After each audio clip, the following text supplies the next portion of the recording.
Hey guys, Tara from House of Tortured Souls here. So I just got out of Happy Death Day to You, and I kind of wanted to give you guys a first impressions video while drinking my basic bitch drink of vodka cran, of course. If you guys have not seen the first one, I highly, highly recommend it. Just a great horror comedy, certainly a slasher if you guys are into that. So if you have not seen the first one, I would highly recommend going to get that before you see this film. I am going to have spoilers in this, so just FYI, I will do a spoiler alert, and the first half of this will be spoiler-free as much as I can be. So let's kind of dive in here. So if you have seen the first one, then you know that this is all about Tree and her kind of reliving the past. Very similar to Groundhog's Day, if you guys have watched that before. Very similar premise. With a lot more comedy to it. And I really enjoyed the first one, so I was very, very excited to see this one.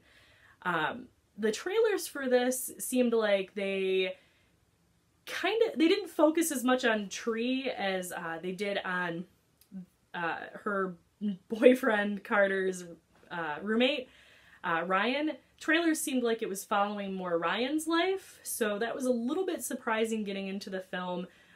That it was still following Tree, which I'm actually very, very happy about. I love the actress that plays Tree. I'm really, really hard on girls that are in horror. I think that typically they're like dumb bimbos and just kind of, just kind of throwaway characters. In a lot of the films that have come out recently, unfortunately, girls do not get painted in a very good light. So it's really nice to see an actress that is not only funny, but just has that charisma that you really, really like. She doesn't take any shit. She's a real badass. I really love her. And I like the dynamic between her and Carter. I like the dynamic with the other characters that are involved in this. So kind of starting off, the beginning of the film is Ryan, which is Carter, Tree's boyfriend, roommate.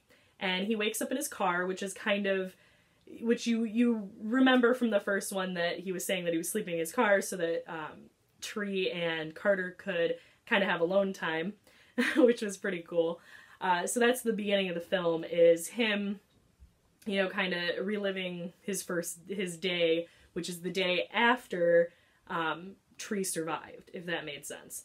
So we're looking at Tuesday, the 19th, I believe, of September, and the first movie took place mostly Monday, the 18th of September. So just to give you guys kind of a broad overview of that.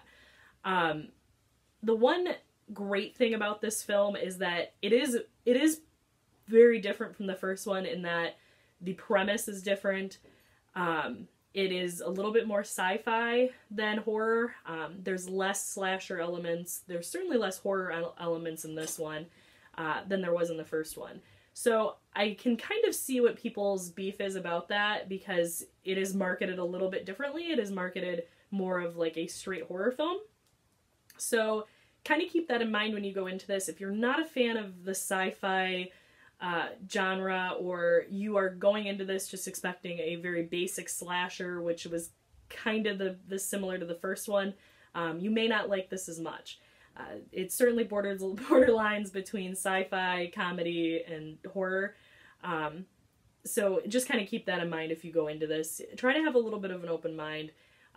You still get horror elements, you still get some really cool kills, you still get great characterization, and you get to see kind of everybody that you liked or really hated from the first one. So that's kind of nice. One of the characters that stood out for me in this film that I didn't particularly care for very much in the first film was Tree's roommate Danielle, who's kind of like the uber bitch, sorority mom. She knows everything, and she's, kind of like the big whore that, she's like the typical basic bitch from a sorority. And I didn't particularly care for her in the first one. I thought she was kind of just a throwaway character. She didn't really have much depth to her, and I was just like, whatever, moving on. This one, you got a lot more time with her. She's a great actress, very funny.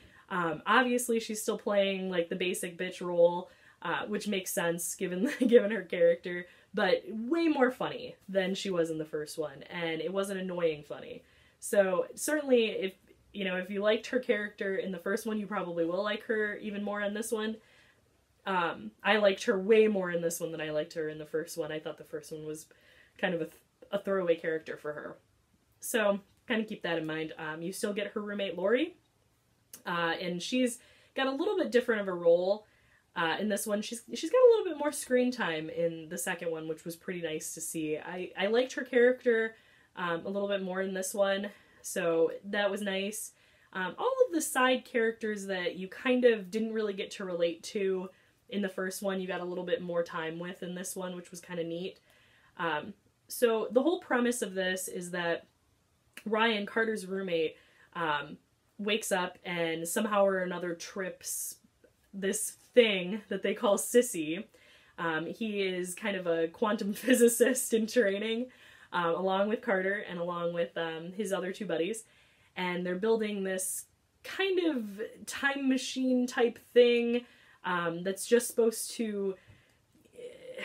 I don't even know what the right terms are for it, because I am not good at science, guys, so that part kind of went right over my head. But even without that, you could kind of follow along. If you know anything about intra-dimensional type science, or any kind of sci-fi movies that are similar to that, I'm kind of thinking Back to the Future 2 is similar. Interstellar is very similar, where there's different planes and different dimensions, and the same thing going on in different dimensions. So that's kind of what I took from the film.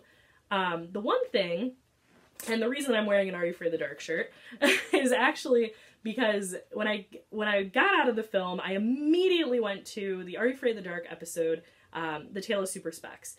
And if you are a fan of Are You Afraid of the Dark, you already kind of know where I'm going with this. And it's a great episode. It's my favorite episode. One of my favorite episodes, I should say, of the show. Certainly top 5. And it's all about interdimensional beings and kind of counteracting that and having to close the door, or close the portal, or whatever you want to use. So that's kind of why I went with the Are You Afraid of the Dark shirt for this little review, because I was like, man, that's exactly what it made me think of. So anyway, back to the actual first impressions. So I'm going to kind of get into spoilers right here, guys. So if you don't want to know about kind of a little bit more in depth of what's going on in this film, thank you for watching, and log off now and come back in a few minutes and we'll kind of wrap it up for you. But I'm going to dive into some spoilers for you. So, like I said, you start off with Ryan, and he has kind of opened the door or a portal into another dimension, and they use this thing called Sissy to try and almost kind of like a flux capacitor, I guess, if you're going with a Back to the Future type theme. And it's him and his friends. Somehow or another, they end up tripping it. The beginning of the film, which is a little bit unclear, and I kind of tried to figure out my ideas on this, and I'm still unclear, and if anybody's watching this that has seen the movie and can give me a little bit more information on this point, I would be very receptive to it. So Ryan ends up kind of duplicating himself, and the way it kind of happens is his other being in another dimension ends up kind of tripping up, and they both end up in the same dimension together. And with that, they try to close the door to get Ryan and other dimension Ryan, to try and get other dimension Ryan back to his dimension and continue actual Ryan in present. And somehow or another that trips up, and triggers Tree to go back to her initial day, Monday, September, whatever it is, 18th. And that's where everything kind of goes from there. So we all know the premise of the first one. We all know that Lori was trying to kill her because she was sleeping with the professor, and then there's a weird serial killer that's involved and some other nonsense. And it's just kind of like a whodunit. This one's a little bit different. So she ends up in another dimension, and she ends up reliving her September the 18th, but in like a better dimension. And I use better as in quotations. So there's some good things about her new dimension that she's in, and there's some really kind of crappy things about her new dimension. So in the first one, you do learn that Tree's mom had passed away. You don't really know much details other than, you know, it was maybe 2 years or so. And that's kind of as much as you know. And in the new dimension that Tree awakes in, the biggest change is that her mom is still alive. And then the other biggest change is that Carter, the guy that she wakes up, you know, to in his dorm room, is dating her housemate, Danielle, the kind of crazy, bitchy, basic bitch girl.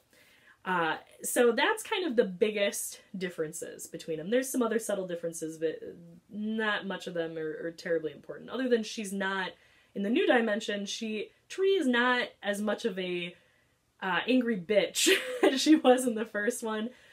She also is not sleeping with a bunch of random people, which is a little bit interesting.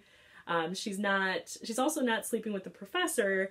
Only Lori is. So, and that kind of comes into play later on in the film. So that's kind of the beginning premise of all of this movie. And the whole point of it is you kind of go through the film learning what is different in this new dimension, and the good positives that are different, and then kind of the negatives. So obviously she's very upset that Danielle and Carter are dating, and she's also very, very happy that her mom is still alive. So it's kind of presents this little conundrum of where do I go with this? In this one, you know, she can save Lori, and Lori isn't trying to kill her in this new dimension. You know, there's a little differences that are unique to this one. So it's kind of her fighting herself on, you know, where she wants to stay. So she kind of decides, hey, you know, we're going to work on this. We're going to try and get back. And the whole kind of premise of how she's supposed to get back is that she's the only one that ever remembers anything. So as soon as she dies, she still has the memory of the last time, you know, that she died and all the stuff that has happened. So she continues those memories. The other characters that are involved do not continue those memories. So when she dies and wakes up, Carter obviously does not know, you know, everything that had happened. And with that, all of her friends, or Carter's, you know, also quantum physicists in training, don't remember this formula and algorithm that they're trying to figure out to be able to get Sissy, this flux capacitor, or whatever you want to call it, back up and running to get her back into the correct dimension. So I guess it's more of just a trial and error, and we did this thing. It's the same type of thing that she did in the first one, where, you know, she'd kind of narrow her suspect list, and it's the same type of thing, it's just going through a different algorithm. That type of stuff, I can totally see how that would go over most people's heads. So if you're not a sci-fi nerd, if you're not into that type of different ideas, I can understand how you wouldn't really like it, because she's not, you know, going up to different people and figuring out if they're the killer or who's trying to kill her and that kind of stuff. So it's a little bit different in there. It's a little bit more sci-fi. So I can understand, so that might not be for you. I enjoyed it. I thought it was a different take on the first film. And that's one thing that I will say. I have heard people complaining a little bit that it's too different from the first film, in that it's not just a straight slasher.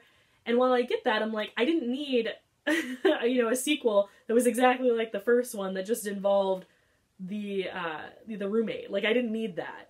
I didn't need him to get stuck in this and then wake up and then he's got to live his life and, you know, he's got to find out who's trying to kill him. I didn't need that. I'm perfectly happy with the way that they kind of came up with this, which was, let's take this in a different direction. Even if it is more sci-fi, it might be over people's heads. So I do appreciate that they tried something a little bit different. But the casual horror fan may not particularly like that. But it's easy enough, I think, in this film to kind of just, like, tune that part out and just enjoy it. just enjoy the relationship between Tree and Carter, enjoy the relationship between Tree and Lori, and Tree and Danielle, enjoy Danielle's little random, you know, bursts of funniness. Just kind of enjoy it.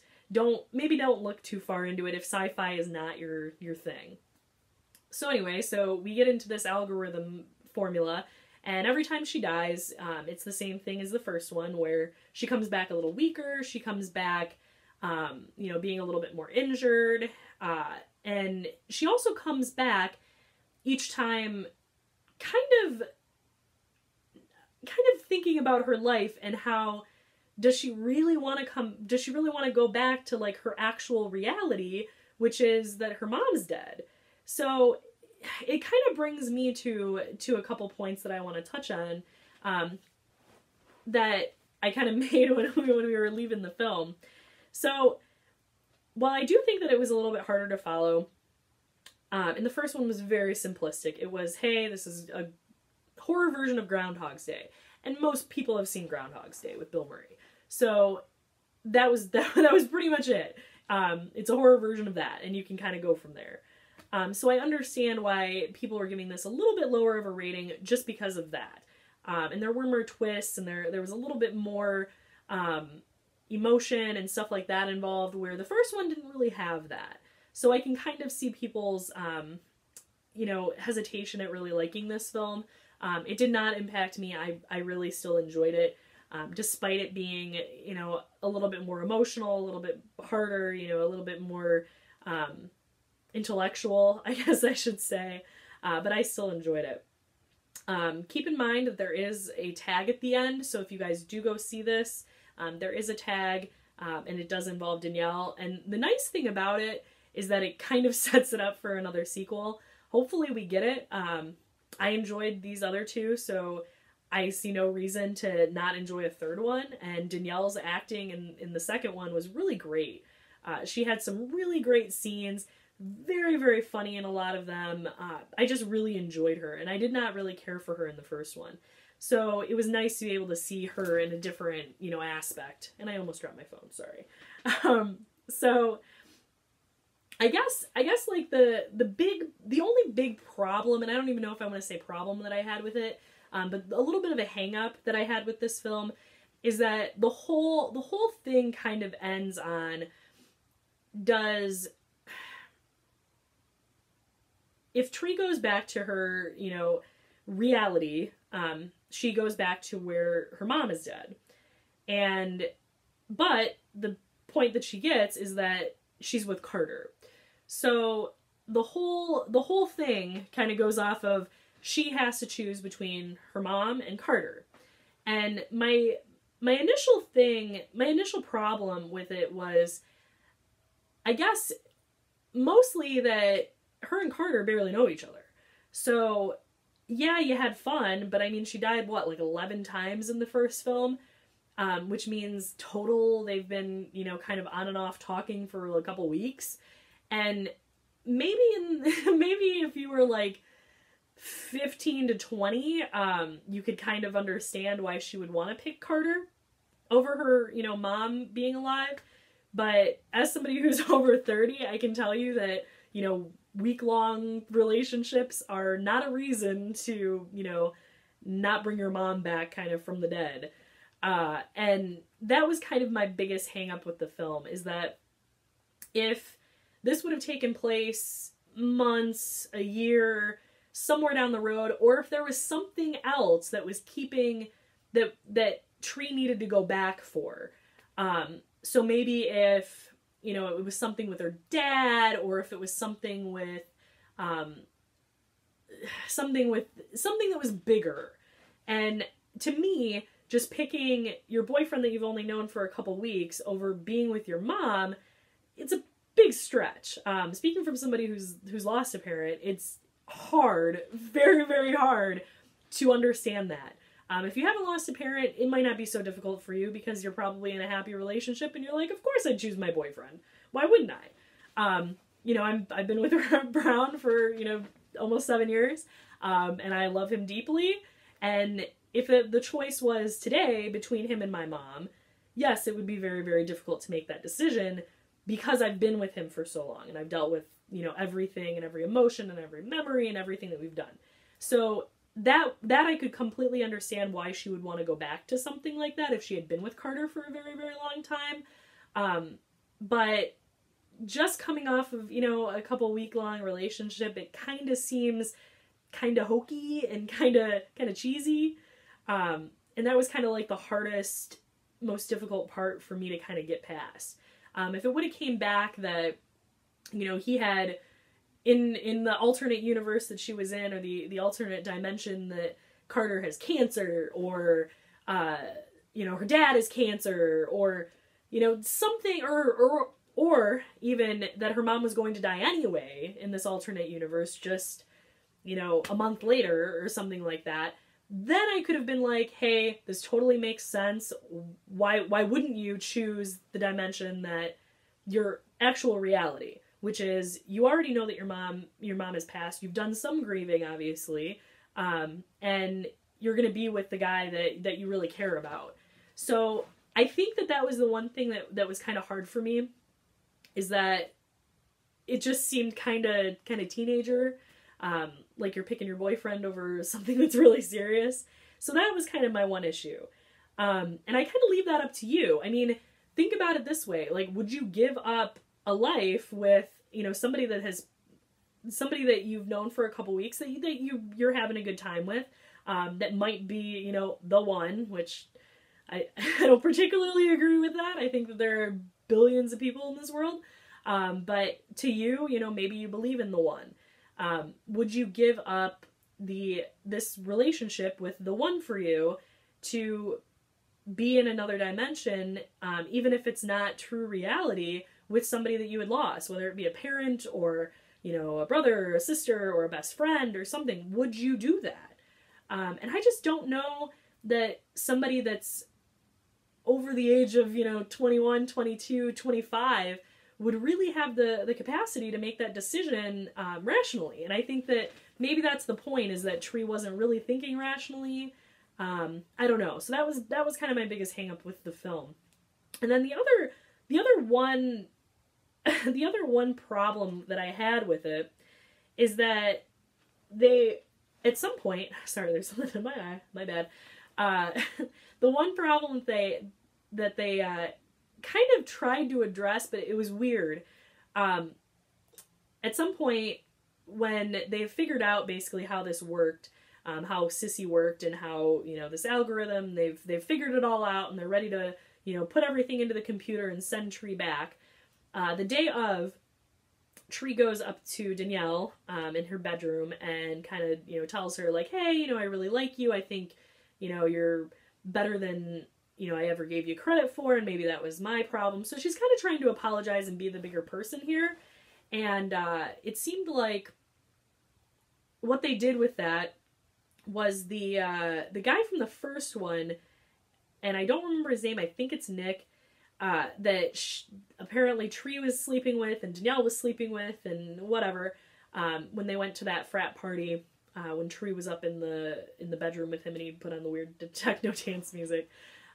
He comes out of Danielle's bathroom, you know, in a towel and whatever. So you're led to believe, obviously, that Danielle is cheating on Carter with this guy, Nick, I believe is his name. And I guess for me, it's like, Tree knows this. So she knows that Carter and Danielle are probably not going to last long term. And this is all done within the other dimension, in the alternate universe or whatever. And I guess for me, I'm thinking, like, I'm sitting there, you know, kind of after the film, and I'm like, well, why wouldn't she just stay in this alternate reality, in this other dimension, where her mom's alive, and then go tell Carter that Danielle's cheating on him? Or just let it unfold for itself, because Danielle's not terribly bright, and she's gonna fucking slip up, and Carter's gonna figure it out. So, I mean, Carter was already kind of realizing that Danielle was not the greatest girl in the world, and that he obviously had some sort of feelings for Tree. So, to me, it was a little bit strange that it's like, why did we give you this information if we weren't going to utilize it? So, I'm a little bit unclear of how that worked. And if you saw the film and you have another like perspective on why, you know, the director and the screenwriters decided to give us that of, you know, Danielle's cheating on Carter with, you know, Nick or whatever, let me know, because I'm still trying to wrap my head around it and I'm not quite there. So if you guys did see it and you guys have a different perspective on it, I'd love to hear it. So yeah, and that goes for anything that I say. If you think I'm totally off base, by all means, leave me a comment. You know, leave somebody a comment and, you know, we'll address it or try to address it later. But that was kind of something that I was like, is that weird? Like, that was kind of oddly placed, but that was a side part that didn't terribly affect my liking or disliking of the film. It just made me kind of pause and be like, was that really necessary to have in there?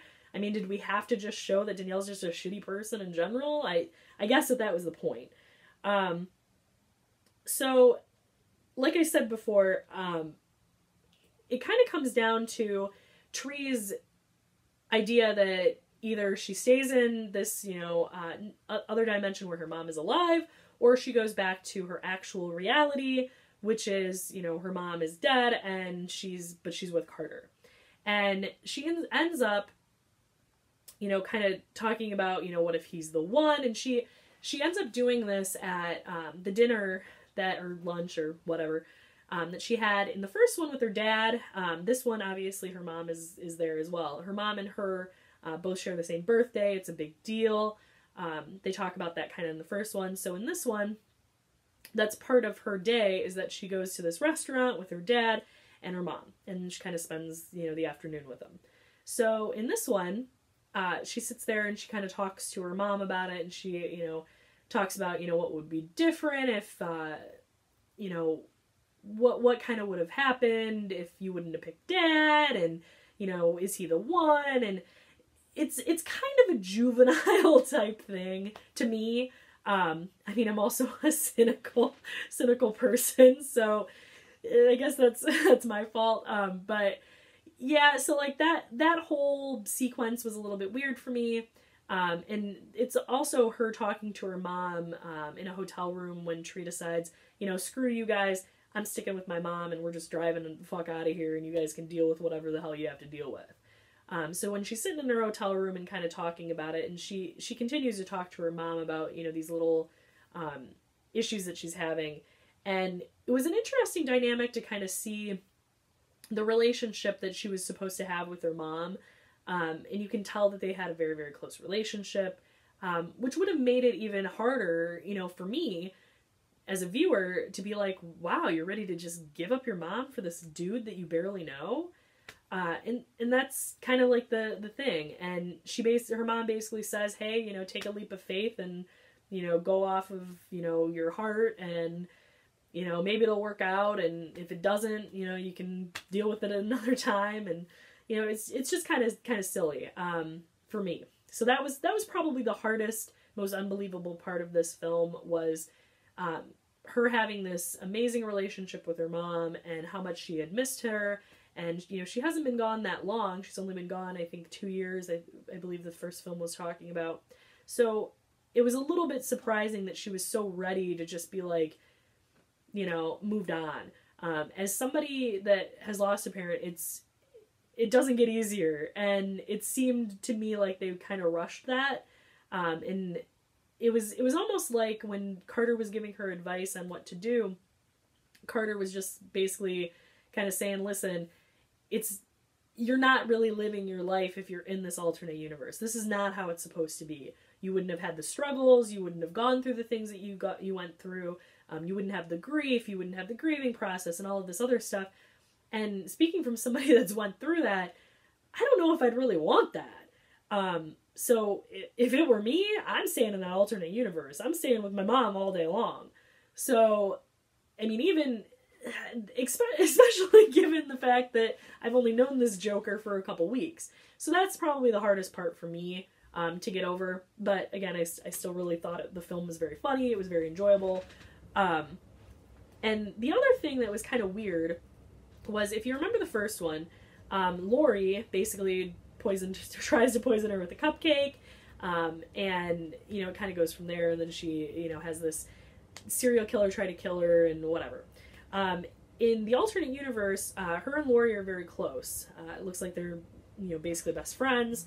And I guess for me, I was a little bit surprised that Tree was so forgiving of this and was just kind of like, yeah, you know, dealing with Laurie and helping, you know, to make sure that she didn't die, because it, you know, there was some weird stuff going on with, you know, her end up dying over the serial killer coming in after her. It was a little bit hazy in there.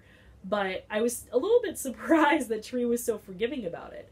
And I get that, you know, in the alternate universe, Tree is not sleeping with the professor anymore. So maybe she's, you know, she thinks that she had more blame in the first one and kind of deserved to, you know, have Laurie try and kill her, which I think is kind of silly because, you know, they're both cheating.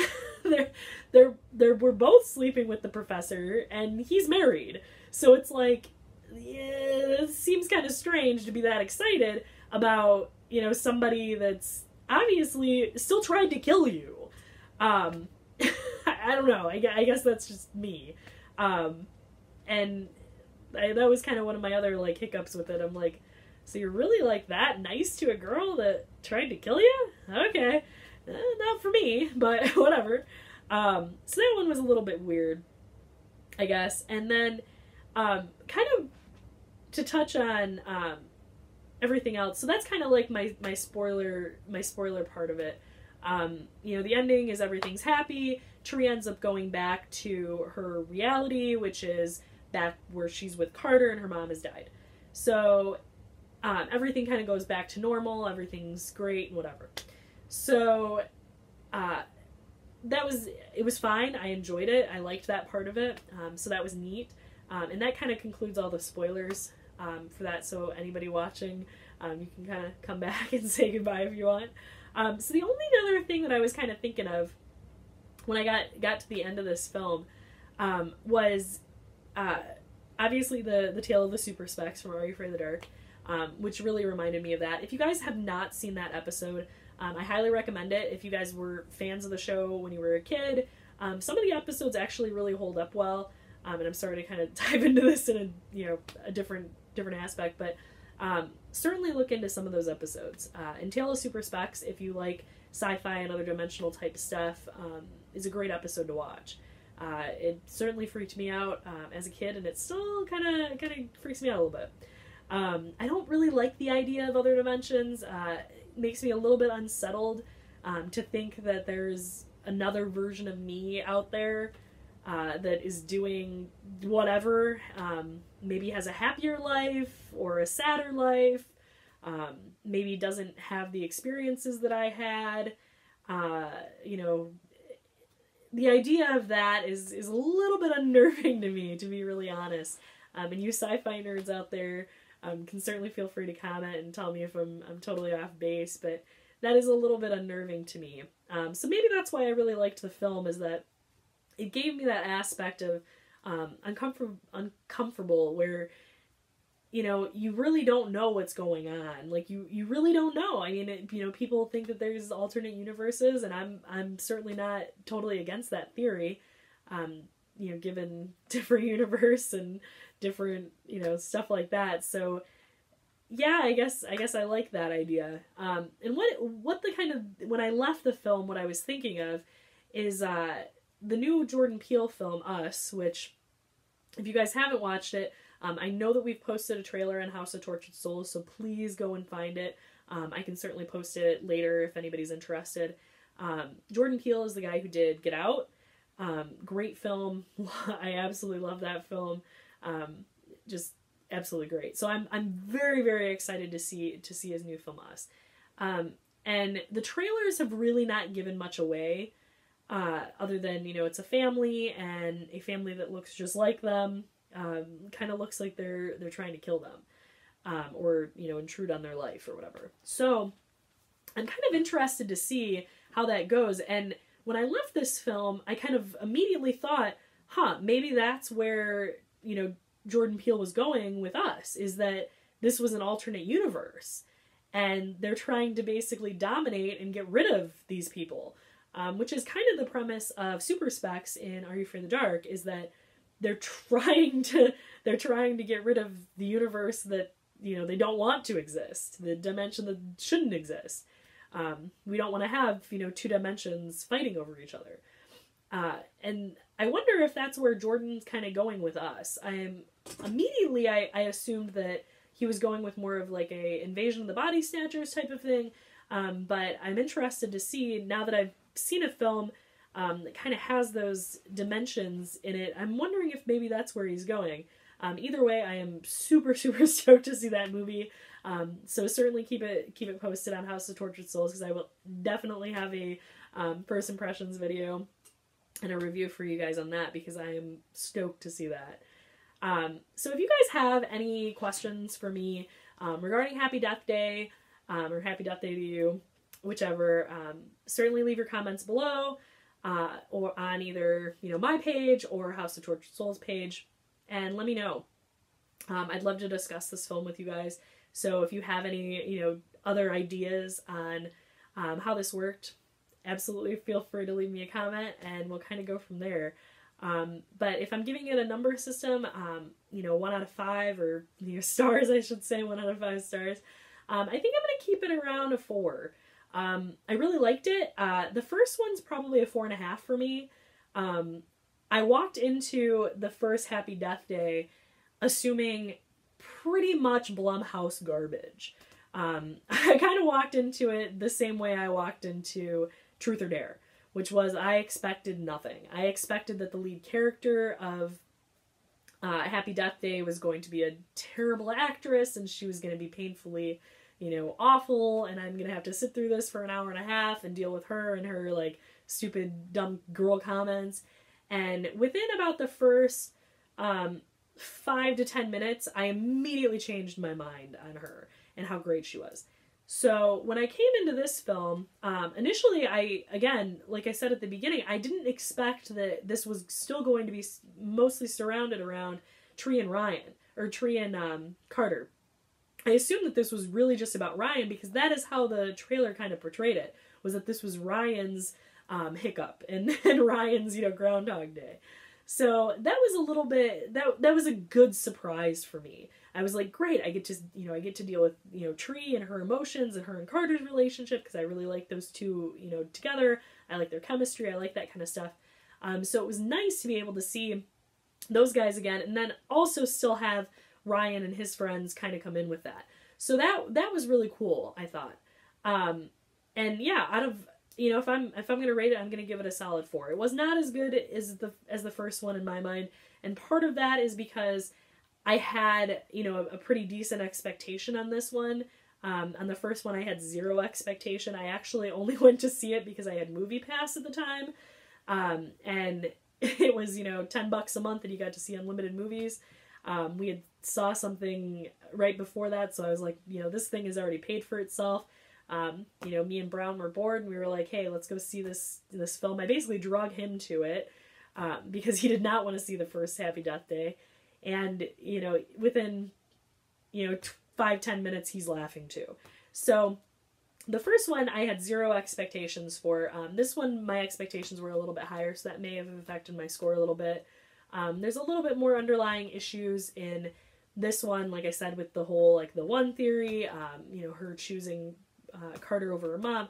That was a little bit hard for me. But again, you know, maybe if you don't have those, you know, issues within your life, maybe it would be different. Maybe you would pick Carter without a doubt. And that's fine. You know, everybody has different experiences. That's just my personal experience. But yeah, I mean, I really enjoyed it. I laughed. So funny. If you're a fan of horror comedy, absolutely go see it. It's very funny. Not as much horror, not as much death, but still plenty of different, you know, ways that Tree has to kill herself that are all kind of interesting and funny. So yeah, I think that it was definitely worth a, you know, a shot to go see. You know, Blumhouse continues to kind of knock it out of the park, and you know, if anybody knows me well enough, I am not a Blumhouse fan. Up until, you know, maybe 2-3 years ago, I pretty much thought every Blumhouse film was garbage. And they have slowly really gotten better, and they've started, you know, producing these really good quality films. They still have their, you know, truth or dares, which is kind of a turd. But they also have these films like Happy Death Day and Get Out, and, you know, films that are really good. So it's nice to see a good balance. So hopefully, you know, Blumhouse continues to keep doing this and, you know, having great films, and I'll be a fan for a while. So, yeah. So if you guys did go see the film and you guys want to discuss it with me, go ahead and hit me up on social media. You know, my pages, you know, House of Tortured Souls. Make sure you guys, you know, like, subscribe, follow us. We're constantly putting out new articles. I'm trying to do as much first impressions as I can. I know I'm gonna do one for us because I'm super stoked for that. And yeah, so I think we should kind of end this on that way. And yeah, so thank you guys for listening. Thank you guys for subscribing, and let me know if you guys have any questions. Thanks. Bye, guys.